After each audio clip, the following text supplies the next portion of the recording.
All right, welcome to another AVID Chat. David Harpool with Jack Arnold. Jack, happy Tuesday morning. Good to see you, Dave. Thank you. So today we're going to talk about another one of those, be careful what you hear. And it kind of goes with the tools versus objectives, right? And what we mean by that, a lot of times we hear, whether it's media, news, friends, and this blanket advice. And specifically we hear, max out your retirement account, max out your 401k, do an IRA, and all that. Although that can be solid advice, situationally, it might be completely different in terms of one, should you max out those accounts? And then maybe two would be, which account is better? So let's just start with that concept. The blanket advice, max out your 401k, Jack. Right.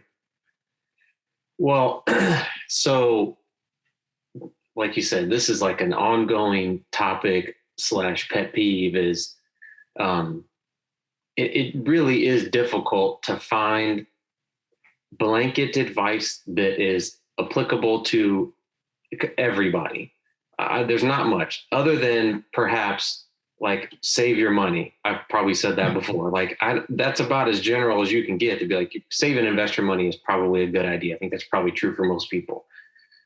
Anything beyond that, you start getting specific about how to do it. It just becomes nuanced and it depends on the person. So I think, like you said, something that I hear or see frequently is, especially this time of year, you're getting close to tax time.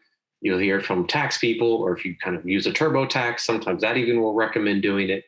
And a lot of times it ends up focusing on a current, I guess you'd call it a benefit of, you get a tax deduction. You deduct it from your taxes, you're deferring the taxes into the future, and that sounds like it would be just the best thing. So you should definitely be doing it. So what's the problem with that? If I use TurboTax, yep, and I have a tax bill that's, I don't know, $2,000, and the recommendation, I've never used TurboTax, my assumption is something pops up like, have you thought about contributing to a traditional IRA, to which you could put in a maximum amount and then reduce your taxable income by that contribution, and that would help reduce, in this example, a $2,000 tax bill. So why is that bad? Well, yeah, and it could be TurboTax. It could be the person that does your taxes. It could say, oh, if you put this much money in here, it would reduce your tax bill X.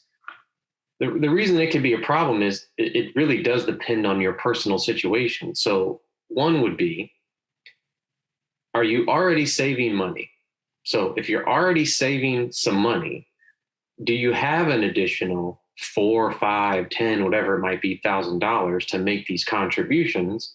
If you're keeping track of your cash flow, you may know that, but if you're not, you may make a contribution and then in some roundabout way, you end up putting some more money on a credit card or something, or having to borrow more because you essentially subsidize the contribution to a retirement account, which we see. Sure.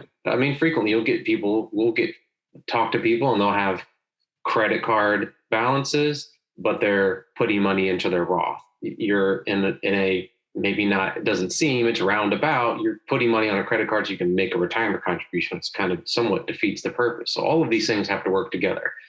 In a general sense, though, should you max out your 401k? I would say it depends on your situation and what you're trying to accomplish. If you put money into a 401k, just kind of go through some of the mechanics of how it works.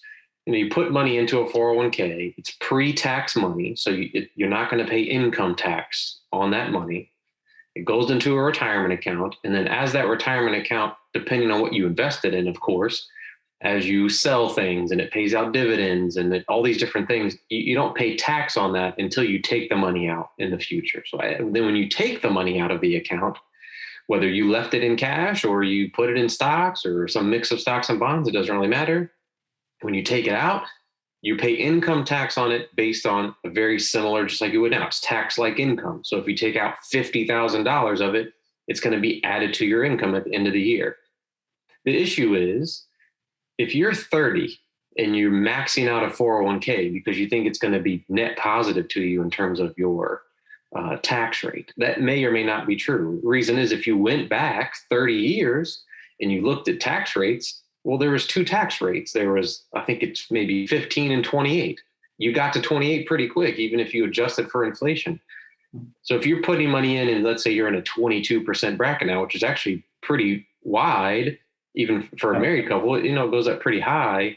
Then you're putting it in at 22, hoping that it will be the same or lower when you take it out 30 years from now. Well, who knows? These rules are created and implemented by the political system, and that can change quite a bit. It's not going to change in 3 years necessarily. I don't think you have big swings in 3 years, but in 30, you can see that it could be 28% 30 years from now, and you've got no benefit from doing that. You've actually lost 6% in some sense because you put the money in a tax deductible account today. So what I'm hearing you say is the tax deduction is good maybe in the short term or the immediate term, because you're not paying tax on any type of growth or sales or dividends. As you mentioned, it's growing tax deferred, hence the account and the term. However, the longer period of time you have in a tax deferred account might increase the possibility that the tax rate that you're paying is different. And in your example, it's low today, 2021, and in 2041, who knows? So the same amount of money that I'm making today, I could be taxed at a 6, 7, 8, 10% higher rate, right? Which means I've kind of lost money even though it's been saved. Well, you've got no benefit. I mean, that's true. That's true. You've saved it, so you're not out. You have the money, but you haven't got the tax benefit, which is originally why you were doing a max out the 401. It's really the real benefit of, in this case, like what you'd call a traditional IRA or traditional 401k, where you're getting the tax deduction today, deferring the taxes into the future and paying the tax later. The real big benefit is, what is your marginal rate that you put it in today versus your marginal rate when you take it out in the future. The wider that time frame is, the chances of the tax regime changing quite a bit. If you're 5 years away from when you might be taking out the money, well, maybe it makes a little bit more sense to do that, because a couple examples would be, if you're towards the end of your career, let's say, a lot of times towards the end of your career is usually when you're in your highest earning years, typically, kind of generalizing. But let's say that that's the case. You're in your higher earning years, you're towards the end. Maybe if you've worked your way up in a company or whatever the case is, you're making more money. But if you're saving aggressively for retirement, let's say, you may be only spending, let's say, 50% of that. Well, what really matters is how much you need to maintain your lifestyle in retirement, not what your income is.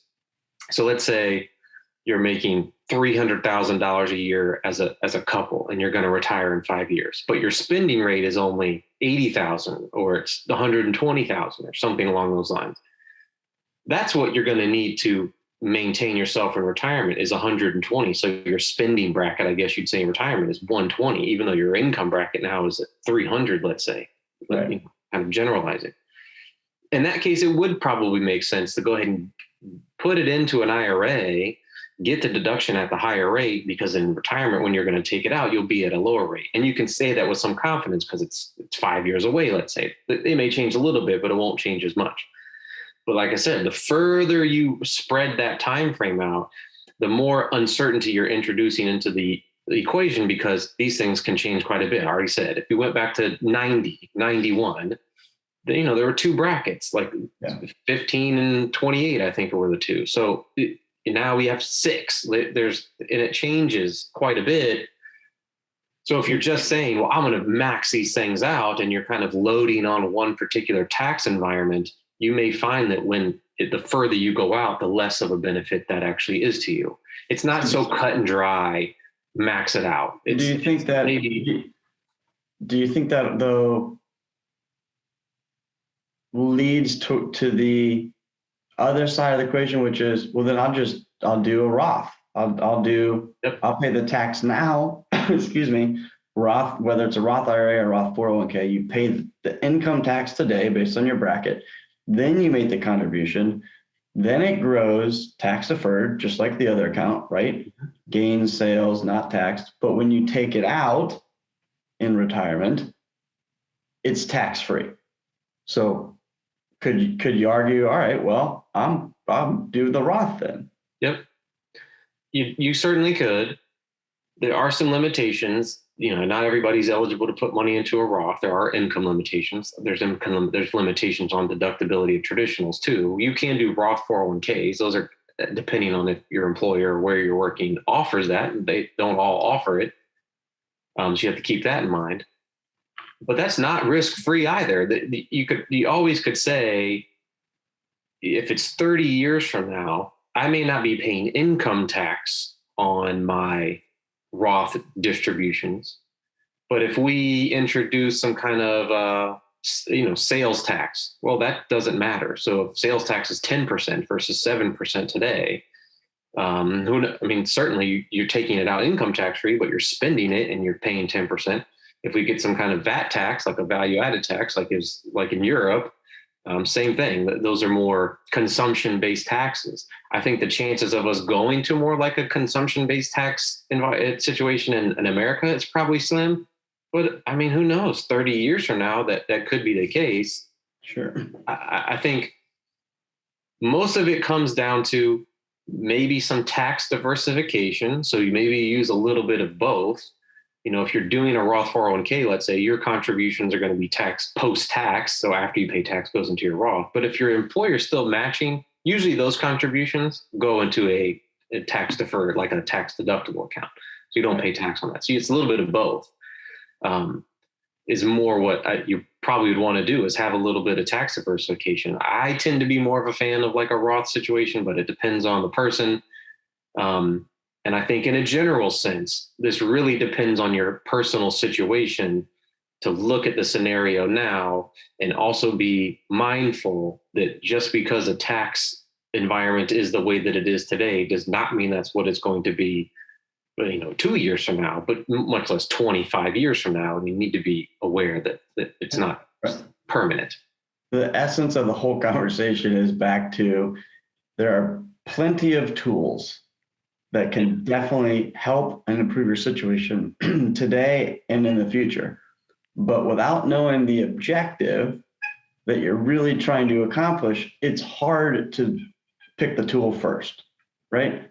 That's right. Talk about the objective. What are you trying to do? It always comes back to, a lot of times, cash flow. Do you have the money to save? And if so, should you be investing it in the first place? You mentioned earlier, credit card debts and student loan debts and mortgages. I mean, let's face it, we're consumers and the majority of consumers have debt. So there's a whole nother animal, which is probably another good AVID chat, which is, should I be paying off debt or investing it? And which one's better?